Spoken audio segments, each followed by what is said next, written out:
Hey guys, what's going on? Lucky here. So, here's something I don't say all the time. First of all, hold it. Hold please.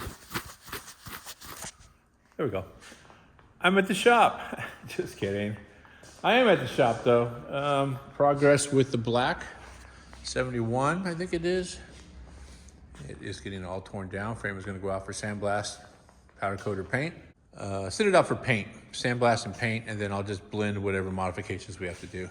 I'll use the Pour 15, which is a nice hard paint. I use it on a lot of stuff. And should be pretty cool. Do I got frame damage right there? Yeah, looks like the frame has got a little bit of a twist in it. So we're gonna look into that. See what's going on there. Either way, made a little fixture for the body. I've done this a bunch of times. Roll around dollies and some 2x4s. Can skate that thing around.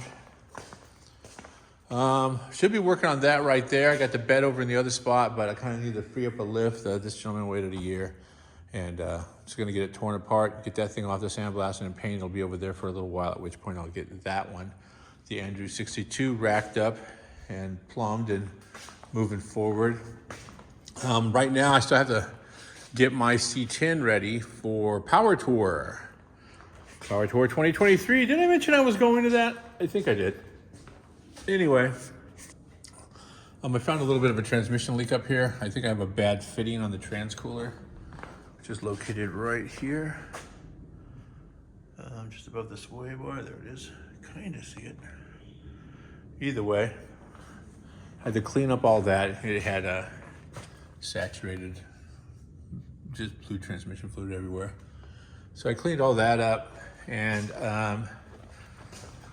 I remember a long time ago I was putting this thing together and I could not find the alignment rings that go on the axle to keep the rotors in the middle. I go, you know what?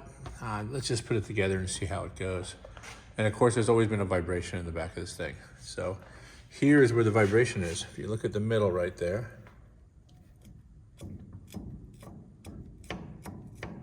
you kind of see it. The deal is, the rotor is not centered on the axle. So basically it's down here, which means it's egg-shaped. It's spinning like that. So you put them all together, both sides are sagging down a little bit, you're gonna get a vibration. So, went online, Wellwood makes these, got the right size.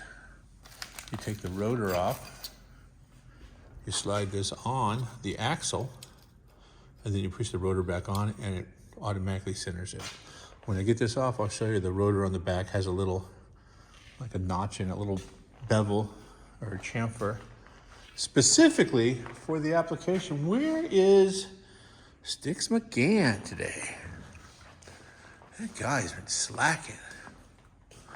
Actually, not really. We spent the entire day together at the studio doing off-camera work on a major project that we're doing that will be on Power Tour, and that's where it will be announced. But it was a good amount of work. Oh, almost lost my diagnostic tool right there. But yeah, building brake lines today. It's got a lot of very cool new stuff on it. So I'm pretty jazzed about that. All right, where can I put this thing where it will work? All right. Metric.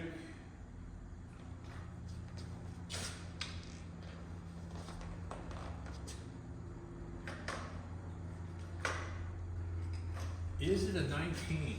Holy schmoly, it is not. It is 8. How weird size is that? 18.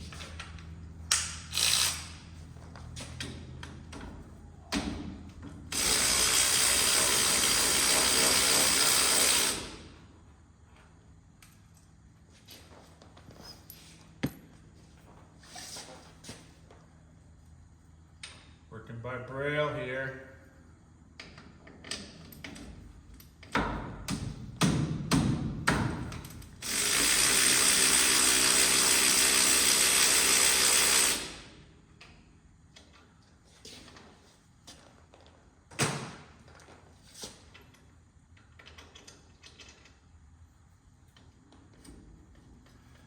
have to worry about shims because you shim the bracket, not so much the caliper.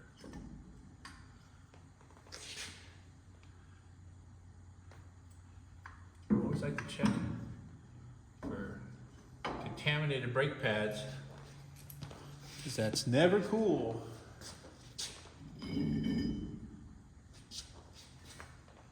Yeah, so there's the chamfer I was talking about. Little bevel right there. So this thing forces itself right into the middle right there and centers everything. Just the right one for this axle. I believe that it is.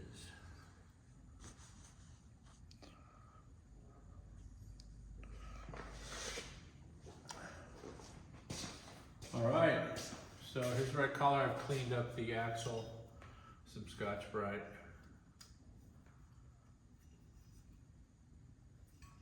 Very close. I'm gonna do a little bit of deburring. I might deburr.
All right, so I'm gonna have to do a little deburring or maybe look into a different size.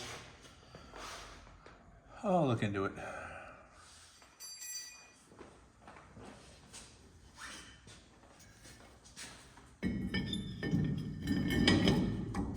Yeah, look at that, right in the middle.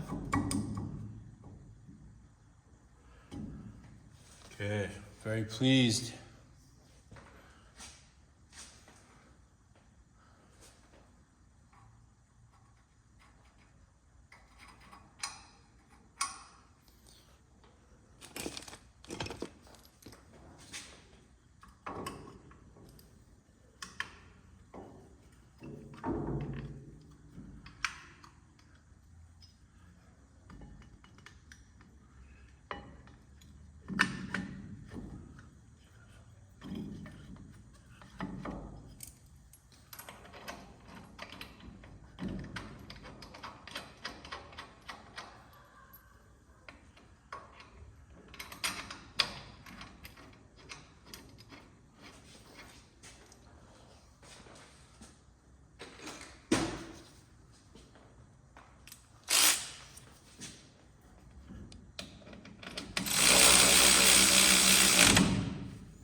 Okay, that should resolve any vibration issues.